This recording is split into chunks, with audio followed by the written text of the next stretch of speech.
तो दिनकर जी की ये कविता मेरे नगपति मेरे विशाल, ये कविता रेणुका इनके जो काव्य संग्रह है उसमें संकलित है। उसके पहले थोड़ी सी बात कर लेते हैं। पीडीएफ शो कर रही है आप लोग को? कविता शो कर रही है मेरे नगपति मेरे विशाल? Yes ma'am. Yes ma'am. वही पे शो कर रहा है ना? चलिए, तो दिनकर जी के बारे में थोड़ा सा बात करते हैं। दिनकर जी का जन्म हुआ 23 सितंबर 1908 को सिमरिया नामक गांव पे हुआ था। ठीक है, और इनकी जो मृत्यु हुई अप्रैल 1974 को चेन्नई में इनकी मृत्यु हुई थी, 24 अप्रैल 1974 को। तो सिमरिया गांव में इनका जन्म हुआ था। सुविख्यात कवि दिनकर जी का जन्म मुंगेर जिला बिहार सिमरिया में हुआ था इनका जन्म। और एक ओजस्वी राष्ट्रभक्ति और राष्ट्रभक्त से ओतप्रोत कवि के रूप में ये हमारे सामने आते हैं। कविताओं में इनकी छायावादी युग का प्रभाव होने के कारण श्रृंगार के भी प्रमाण मिलते हैं। ठीक है, और वैसे तो दिनकर को क्या प्रगतिवादी कवि माना जाता है। ठीक है, तो इस एक विद्वान संस्कृत के एक पंडित के पास अपनी प्रारंभिक शिक्षा प्राप्त की इन्होंने, और पटना विश्वविद्यालय से एमए ऑनर्स किया। तो ऐसे ही इनकी मतलब और रचनाओं पे बात आते हैं। 1947 में जब देश स्वाधीन हुआ, बिहार विश्वविद्यालय में हिंदी के प्राध्यापक विभागाध्यक्ष नियुक्त होकर मुजफ्फरपुर ये पहुंचे। 1952 में जब भारत का प्रथम संसद का निर्माण हुआ, तब उन्हें राज्यसभा का सदस्य भी नियुक्त किया गया। ठीक है, राज्यसभा के ये सदस्य भी रहे।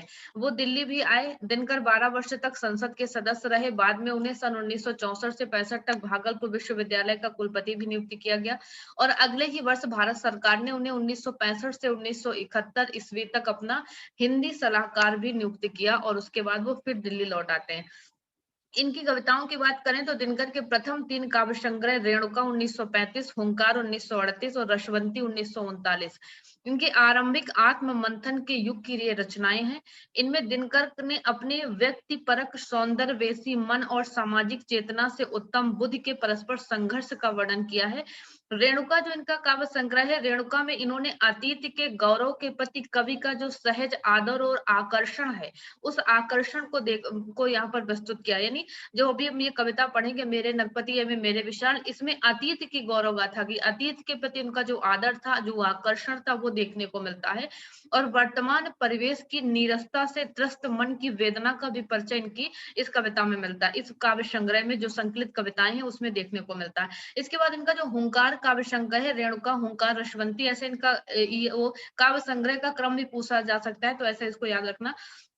हुंकार में क्या है, कवि अतीत के गौरवगान की अपेक्षा वर्तमान दैत्य के प्रति आक्रोश और प्रदर्शन की ओर उन्मुख दिखाई पड़ता है। यानी आक्रोश की भावना यहाँ पर दिखाई पड़ती है हुंकार में, जो गीत संकलित है। रसवंती जो इनका काव्य संग्रह है, रसवंती में कवि की सौंदर्य अन्वेषी प्रति काव्यमय प्रवृत्ति दिखाई देती है। अंधेरे में ध्येय सौंदर्य का अन्वेषण, उजाले में गेय सौंदर्य का आराधन कवि करता है। एक इनका महत्वपूर्ण काव्य संग्रह सामधेनी, इसकी बहुत सारी कविताएं हमारे काव्य संग्रह हमारे सिलेबस का हिस्सा है। सामधेनी 1947 ईस्वी में आया ये। और दिनकर की सामाजिक चेतना स्वदेश और परिचित परिवेश की परिधि से बढ़कर विश्व वेदना का अनुभव करती है। इसमें जो कविताएं संकलित है उसको जब हम पढ़ेंगे तो एक विश्व वेदना कवि उनके काव्य में देखने को मिलती है। कवि के स्वर का ओज नए वेग से नए शिखर तक पहुंच जाता है। तो इनके मुक्त संग्रहों के अतिरिक्त दिनकर ने प्रबंध काव्यों की रचना की, जिनमें कुरुक्षेत्र 1946, रश्मिरथी 1952, उर्वशी 1961 ये प्रमुख प्रबंध काव्य इन्होंने रचे। कुरुक्षेत्र में हम पढ़ जानते हैं महाभारत के शांति पर्व के मूल कथानक का ढांचा लेकर युद्ध और शांति की गंभीर समस्या पर अपने विचार रखे। और उर्वशी क्या है, इनका एक नवीनतम काव्य है उर्वशी, जिसमें विचार तत्व की प्रधानता हम देखते हैं। ठीक है, साहसपूर्ण गांधीवादी अहिंसा की आलोचना करने वाले कुरुक्षेत्र का हिंदी जगत में यथेष्ट आदर हुआ। उर्वशी जिसे कवि ने स्वयं काम आध्यात्म की उपाधि, काम आध्यात्म की रचना इनकी कौन सी है, उर्वशी है। दिनकर की एक कविता को एक नए शिखर पर इसने पहुंचा दिया। और 1955 में नील कुसुम दिनकर के काव्य में एक नया मोड़ बनकर आया। नील कुसुम भी इनका एक काव्य संग्रह है।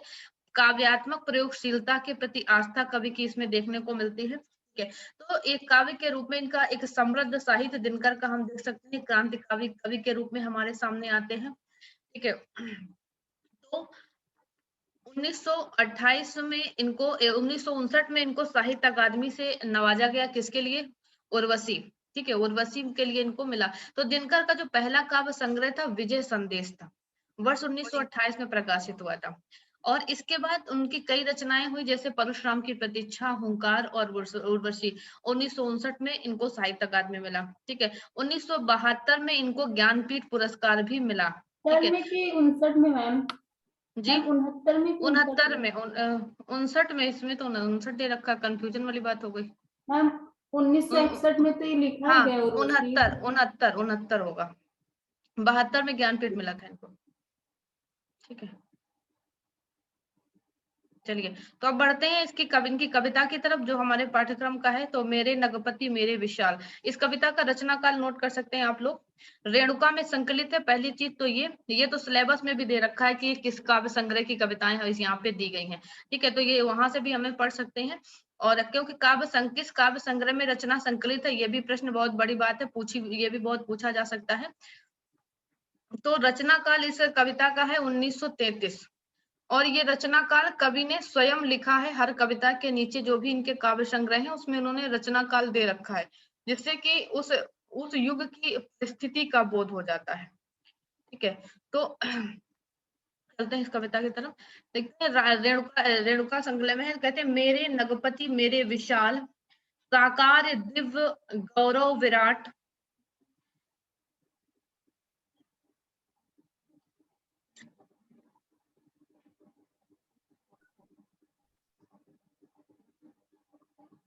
अरे क्या हो जाता है। Good evening ma'am. Good evening, welcome back, बहुत दिन बाद दिखी आज आप। हाँ मैम, मेरे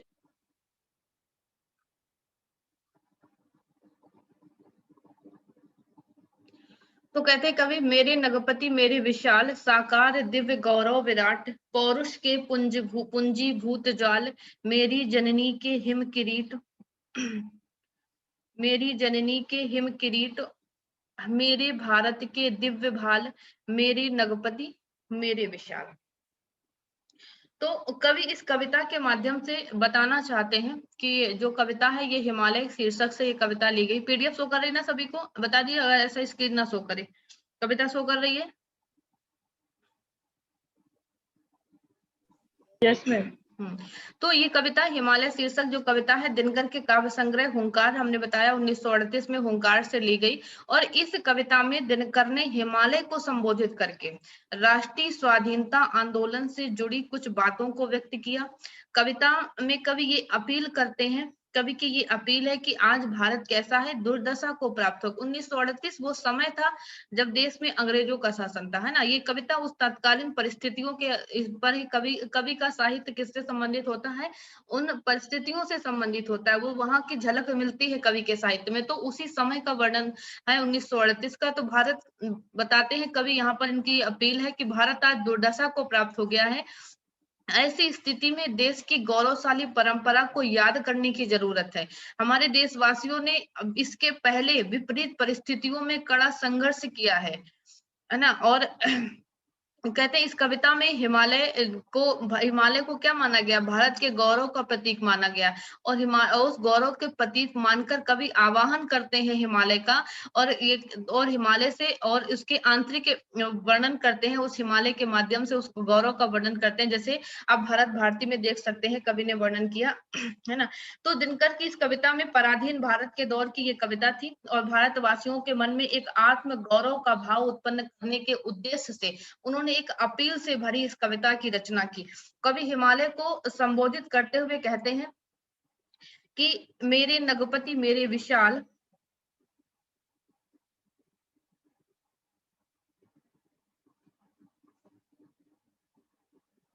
मेरे नगपति मेरे विशाल, साकार दिव्य गौरव विराट, पुरुष के पुंजी भूत ज्वाल। कवि कहते हैं हे ओ मेरे नगपति मेरे विशाल, यानी हे मेरे नगपति मतलब हिमालय, ठीक है, और विशाल दिव्य गौरव विराट। हिमालय को कहते हैं विशाल दिव्य गौरव विराट, यानी हे मेरे नगपति तुम क्या हो, दुनिया भर के पर्वतों में विशाल हो, विराट हो, ठीक है। और कभी कहते हैं कि तुम दुनिया भर के पर्वतों में ऊंचे हो, तुम विशाल हो, विराटता और दिव्यता है तुम्हारे अंदर, और तुम हमारे देश के क्या हो, विराट गौरव हो। कभी कहते हैं दिव्य गौरव विराट, पौरुष के पुंजीभूत ज्वाल, मेरी जननी के हिम किरीट, मेरे भारत के दिव्य भाल। कहते हैं कि तुम क्या हो, मेरी जननी भारत माता जो है हमारी जननी है, उसके कहते हैं हिम किरीट, उनके मस्त किरीट मतलब क्या हो, माथे का यानी उस बर्फ में एक मुकुट हो, मेरे और भारत के दिव्य भाल। तो कभी कभी वहां पर वर्णन करते हैं आगे कि उसकी दिव्यता का वर्णन करते हुए कहते हैं कि विराटता और दिव्यता के तुम साकार रूप हो, हमारे देश के विराट गौरव हो। और आगे बताते हैं कभी कि वो तुम हमारे म्यूट कीजिए, जिसका भी ऑन है म्यूट कीजिए, आवाज बहुत आ रही है। आगे लिखते हैं कि वे तुम क्या हो, तुम पौरुष के पुंजीभूत, यानी तुम पौरुष के पुंजीभूत यानी ज्वाल हो, और पौरुष के समग्र रूप की, कहते हैं यदि कल्पना की जाए, पौरुष की कल्पना की जाए तो ये पौरुष तुम्हारी तरह का होगा। और तुम क्या हो, तुम मेरी भारत माता के मस्तक पर हिम किरीट यानी बर्फ के मुकुट की तरह शोभित हो रहे हो। ठीक है, तो मेरी भारत माता के इस शीश पर बर्फ के मुकुट की तरह सुशोभित हो, और कहते हो तुम मेरे देश के दिव्य ललाट यानी दिव्य मस्तक की तरह मालूम पड़ते हो। और आगे कवि वर्णन करते हैं उस कविता में कि कहते हैं कि, और कहते हैं मेरे नगपति मेरे विशाल, हे मेरे नगपति हे विशाल हिमालय। कवि कहता है युग युग अजेय निर्बंध मुक्त, युग युग गौरवोन्नत नित महान, निश्चीम व्योम में तान रहा, युग से किस महिमा का वितान, कैसी अखंड ये चिर समाधि, यतिवर कैसा यह अमर ध्यान, तो महाशून्य में खोज रहा किस जटिल समस्या का निदान, उलझन का कैसा विषम जाल, मेरे नगपति मेरे विशाल। आगे कवि लिखते हैं कि युग युग अजेय निर्बंध मुक्त, युग युग गर्वोन्नत नित महान। यानी आगे फिर विशेषताओं का वर्णन करते हुए, हिमालय की विशेषताओं का वर्णन करते हुए फिर बता रहे हैं कवि कि तुम युगों युगों से कैसे हो, अपराजित हो, बंधनों से मुक्त हो। और ये तुम लिखते हैं कवि कि यानी कि तुम युगों युगों से अपराजित हो, अजय हो, निर्बंध यानी बंधनों से मुक्त हो, युग युग गर्वोन्नत नित महान। और कहते हैं कि युग युग गर्वोन्नत यानी कि तुम हर तरह से यानी तुम मुक्ति का प्रतीक हो, तुम युगों युगों से उस भारत के उस गौरव के साथ खड़े हो। और कहते हैं कि तुम क्या हो, तुम महानता के एक तरह से कवि बताते हैं कि क्या लिखते हैं दिनकर जी कि निश्युम व्योम में तुम के क्या हो, नित महान यानी कि तुम एक महानता के प्रतीक हो हमारे। और कहते हैं निश्चय व्योम में तान रहा, युग से किस महिमा का वितान। और आगे कवि फिर वर्णन करते हैं कि निश्चय व्योम में तान रहा, यानी कि भारत के यानी युग बताते हैं कि तुम अपराजित हो, युगों युगों से बंधनों से मुक्त हो, और तुम एक मुक्ति का प्रतीक हो, तुम्हारी महानता का जो रूप है वो निरंतर है, शाश्वत रूप है। और तुम आज भी क्या हो, निस्सीम व्योम में, यानी निस्सीम मतलब उस सीमाहीन, जो व्योम मतलब आकाश है, उसमें अपनी महिमा का तुम वितान मतलब अपनी आवरण तानते जा रहे हो। यानी कि तुम उस सीमाहीन, जिस आकाश की जैसे कोई सीमा नहीं है, उस सीमाहीन आकाश में तुम अपनी महिमा का आवरण तानते चले जा रहे हो। और कहते हैं कि आगे फिर कवि लिखते हैं इस विषय में कि निश्युम व्योम में तान रहा, युग से किस महिमा का वितान, कैसी अखंड ये चिर समाधि, यतिवर कैसा ये अमर ध्यान, तो महाशून्य में खोज रहा किस जटिल समस्या का निदान। तो आगे फिर लिखते हैं दिनकर जी कि तुम कैसे हो, कि तुम सीमाहीन हो मतलब अपने आवरण तानते जा रहे हो।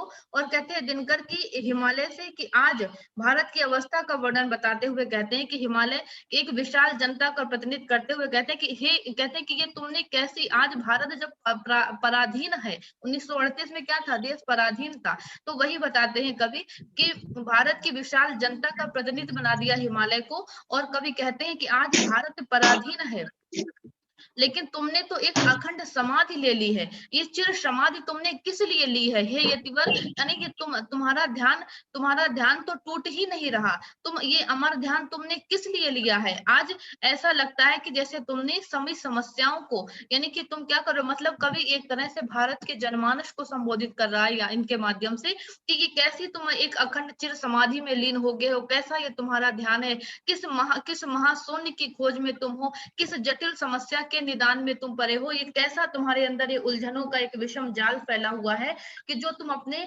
देश की, यानी कि जो आज देश में जो ये समस्याएं हैं, है ना, जो ये स्थिति है, तुम आज इसको क्यों ये तुम्हें नहीं दिखाई देती, आज देश की ये पराधीनता तुम्हें क्यों नहीं दिखाई देती, तुम किस समस्या के समाधान, जटिल समस्या का समाधान ढूंढ रहे हो, तुम महाशून्य में क्या खोज रहे हो, ऐसी स्थिति तुम्हें दिखाई नहीं देती। ये इस रूप में, यानी कि जब आज इस धरती पर एक यह समस्या है, कहते हैं तुम्हें देखकर लगता है जैसे तुम किसी गहरी उलझन में फंसे हो। तो कवि कहता है कि फिर से, यानी कि एक तपस्वी की भांति भारत, यानी कि भारतवासियों को संबोधित करते हुए कहते हैं, उलझन का कैसा, यानी कैसा ये उलझन का, यानी ये तुम्हारे अंदर ये उलझनों का ये जाल फैला है, हे मेरे नगपति, हे विशाल हिमालय, आज ये कैसी स्थिति तुम्हारे सामने है। आगे फिर कवि कहते हैं, ओ मौन तपस्या लीन यति, पल भर को तो कर द्रगुन वेश, रे ज्वालाओं से दग्ध विकल है तड़प रहा पद पर स्वदेश।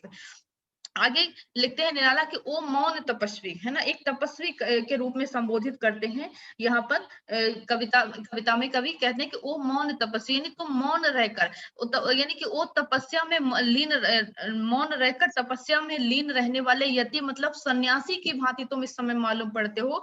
और कहते हैं कि ओ तपस्या में लीन रहने वाले सन्यासी, तुम क्या करें कि आज तुम क्या करो, पल भर के लिए करो द्रगन्वेष, पल भर को, यानी एक पल के लिए, क्षण भर के लिए द्रगुन्वेष, मतलब अपनी आंखों को खोलकर देखो तो उस सच्चाई को देखो तो, रे ज्वालाओं से दग्ध विकल है तड़प रहा पद पर स्वदेश।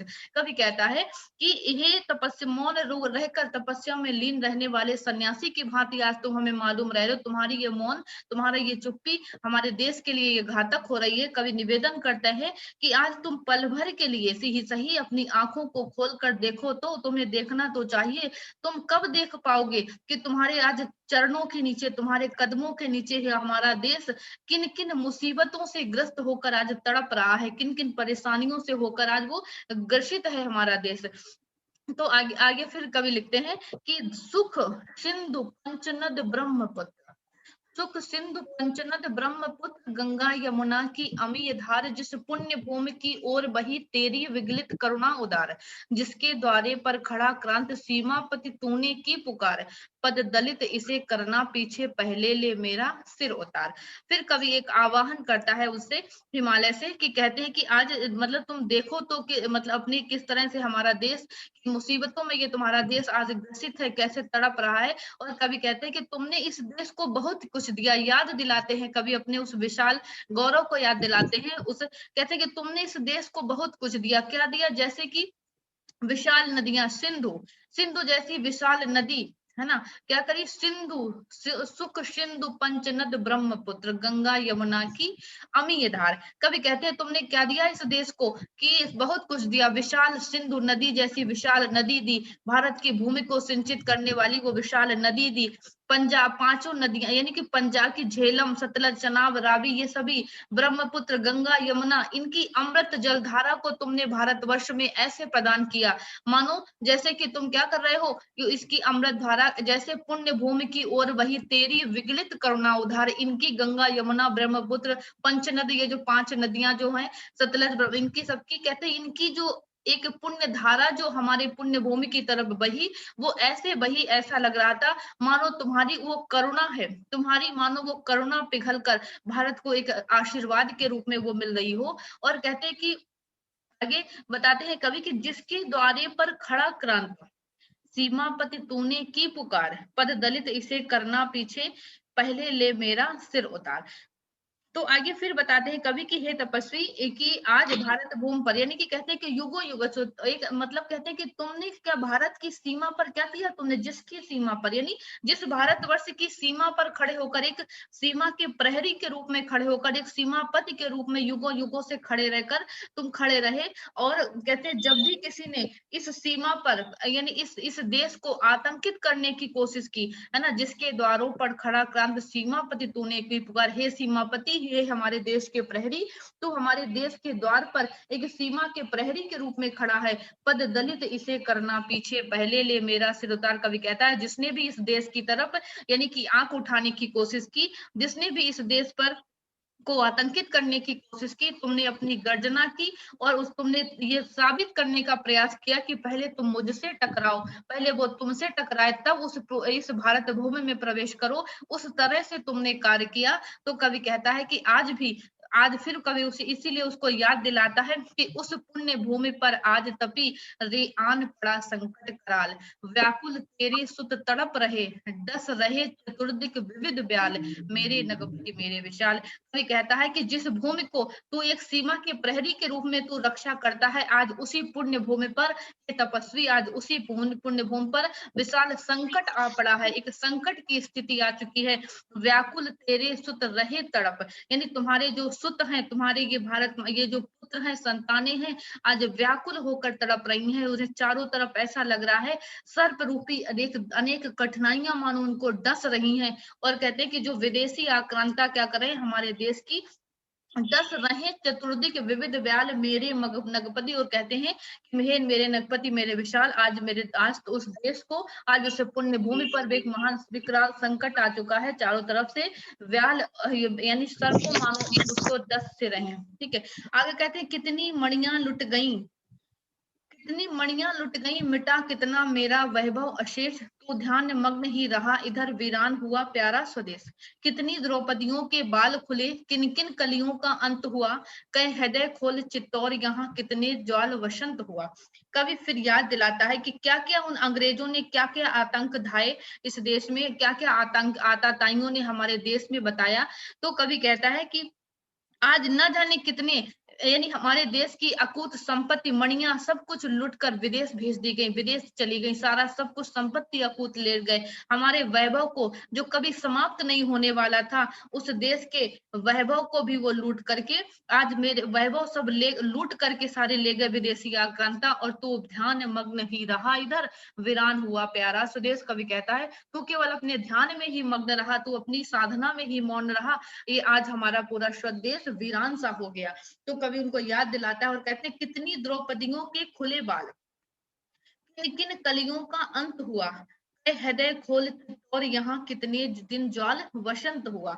तो आगे फिर कवि कहता है कि क्या क्या हुआ, कितनी समस्याएं आई इस देश में, मैं तुझे क्या क्या गिनवाऊं, कितने अत्याचार हुए इस देश में। कहते हैं कि अब तक न जाने कितनी स्त्री पर अत्याचार की कितनी घटनाएं हो चुकी। महाभारत में जैसे द्रौपदी के जैसे ना कितनी द्रौपदियां लुटी, कहते हैं जैसे द्रौपदी महाभारत में लुटी थी, आज न जाने कितनी द्रौपदी की जैसी घटनाएं घट चुकी हूँ, न जाने न जाने कवि कहते हैं कि कितनी द्रौपदियां लुटी के बाल खुली, किन किन कलियों, कलियों का मतलब न जाने कितने पुत्रों का, न जाने कितने बच्चियां क्या हुआ अत्याचार की उस बलवेदी पर चढ़ चुकी, मौत मिल चुकी, न जाने कलियां यानी जितने बच्चे और बच्ची मौत के घाट उतार दिए गए। और कवि आगे बताते हैं कि कवि कितने कह हृदय खोल चित्तौर यहाँ कितने दिन ज्वाल बसंत हुआ, यानी आगे फिर बताते लिखते हैं कि न जाने कितना, यानी चित्तौड़ से पूछ लो कि उसके जौहर की घटनाएं, आज जैसे चित्तौड़ में एक जौहर की घटना जो घटित हुई थी, आज कहते हैं मानो हर जगह वो जौहर की घटनाएं घटित हो रही हैं, हर जगह से वैसी ही घटनाएं आज देखने को मिल रही हैं।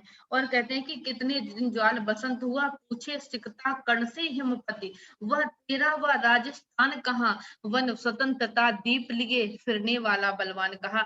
कवि फिर संबोधित करते हुए उनसे कहता है कि न जाने कितनी जगह ये जौहर की घटनाएं आज घटित हो रही हैं, हे हिमपति, हे विशाल हिमालय, आज तुझे, यानी कहते हैं कि आज न जाने कितने बालू के कण, कवि कहते हैं आज न जाने कितने बालू के कणों से बनी उस विराट भूमि में, यानी वो राजस्थान कैसी है, रेतीली भूमि पर पूछो वो तुम्हारा गौरवशाली वो राजस्थान को पूछो। आज तुम्हें अगर मेरी बातों पर विश्वास नहीं है तो कवि कहता है पूछो आज वो राजस्थान किस हाल में है, तेरा ध्यान तो दो, वो किस वन वन स्वतंत्रता दीप लिए फिरने वाला बलवान कहा, तू पूछ अवध से राम कहाँ, वृंदा बोलो घनश्याम कहाँ, ओ मगध कहाँ मेरे अशोक, चंद्रगुप्त बलधाम कहाँ। आगे फिर कवि उस सारी स्थिति का वर्णन करता है कि मैं तुझे क्या क्या बताऊं, स्थिति का वर्णन करते हुए कि पूछो राजस्थान से कि वो उदयपुर, वो महाराणा जो प्रताप हुए थे जिन्होंने जंगल में जीवन बिताया था, आज उनके मगर अपनी स्वतंत्रता के दीप को बुझने नहीं दिया था। कहते हैं आज जरा पूछो राजस्थान से आज ऐसे बलवान कहाँ चले गए हैं उस धरती के,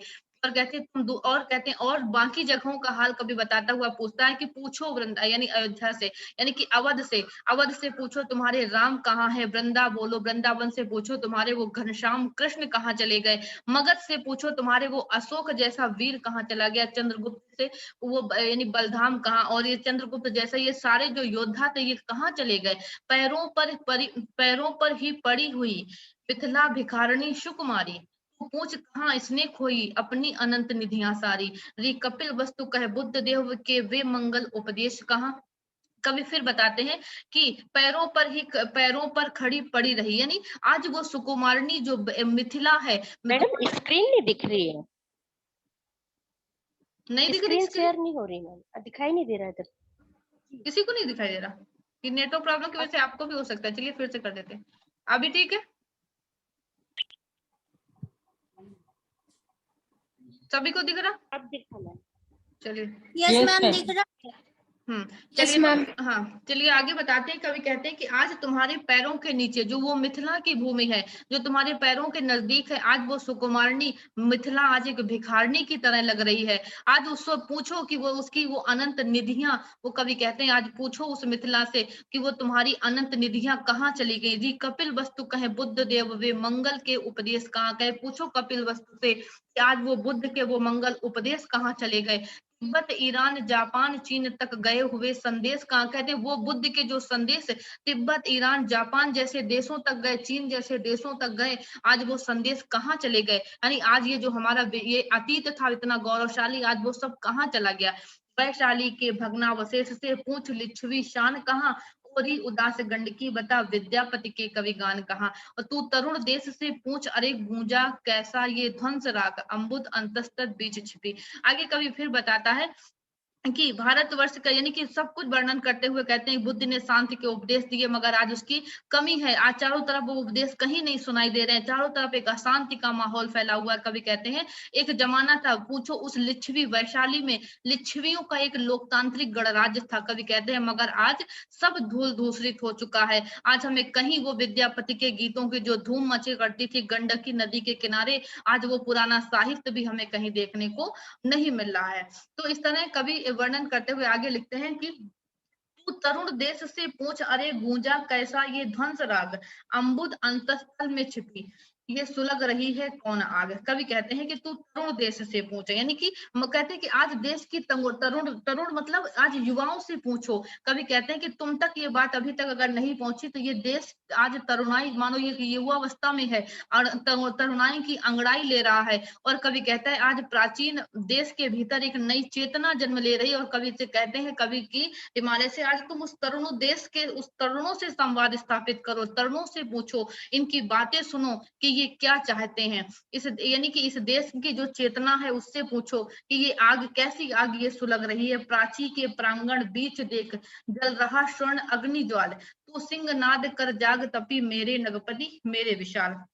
आगे कवि कहते हैं कि तुम उस नई चेतना से युक्त इस तरुणों से पूछो, इस देश के लोगों से पूछो कि ये कैसे आज विध्वंस की ध्वनि सुनाई पड़ रही है। ऐसा लग रहा है कोई आग सी जल रही है। और कवि कहते हैं कि प्राची यानी पूरा पूरब दिशा से निकले हुए, यानी कि मानो सूर्य से पूछो, स्वर्ण युग की किरण लेकर जो आगे बढ़ रहा है उस सूर्य से पूछो, हे मेरे नगपति मेरे विशाल। वो लगता है पूरे देश के भीतर मानो क्रांति की तैयारियां हो रही हैं, इसलिए इनसे पूछो कि आज ये ज्वाला क्यों प्रज्वलित हो रही है। कहते रे रोक युधिष्ठिर को न यहाँ, जाने दो उनको स्वर्ग धीर पर, हमें गांडीव गदा लौटा दे अर्जुन भीमवीर। दे संकट से आज करें वे प्रलय नृत्य फिर एक बार, और सारे भारत में गूंजे हर हर बम का फिर महाउच्चार।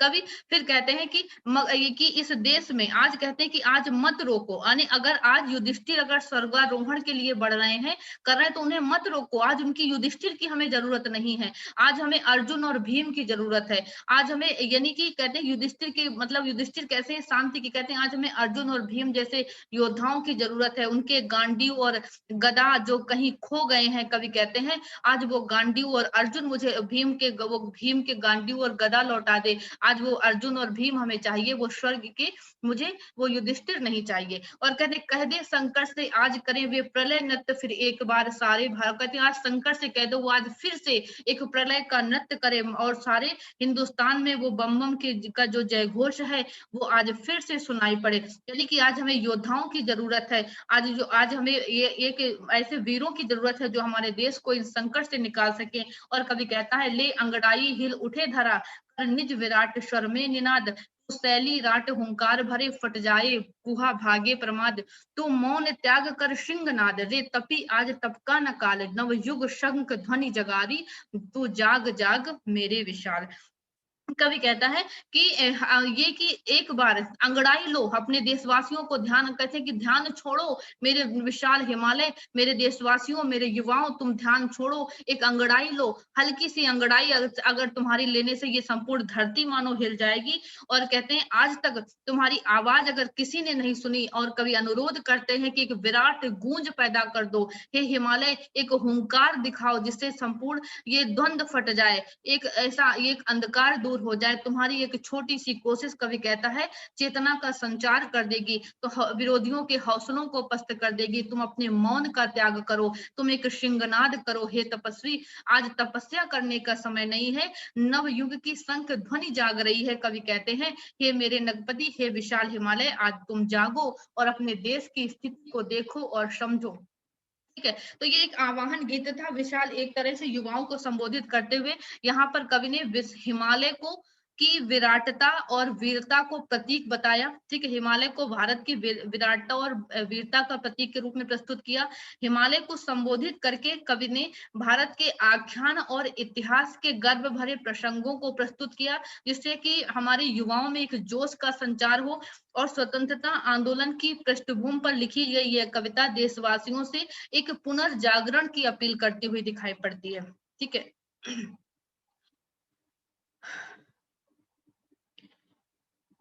तो इस तरह से ये कविता स्वतंत्रता आंदोलन के समय कवि का मतलब जो कहने का तात्पर्य था अर्जुन और भीम और युधिष्ठिर को न लेने का, कि केवल अहिंसा और सत्याग्रह से काम नहीं चलेगा। अर्जुन का मतलब युधिष्ठिर से तात्पर्य गांधी से था कि कहते अहिंसा और सत्याग्रह से काम नहीं चलेगा, ऐसे कई आंदोलन हुए, आज हिंसात्मक संघर्ष का सहारा लिया गया। कहते क्रांतिकारी विचारों में विश्वास कवि का था, और कहते क्रांतिकारी विचार जब तक क्रांतिकारी माहौल नहीं बनेगा हमारे देश से ये आताताई ये लोग इनको ये जो आज अत्याचार है ये हमारे देश से नहीं जाएगा। ठीक है, तो ये थी कविता मेरी नगपति मेरे विशाल, जो दिनकर की कविता थी। ठीक है, कैसी लगी आप लोग को, समझ आई कुछ?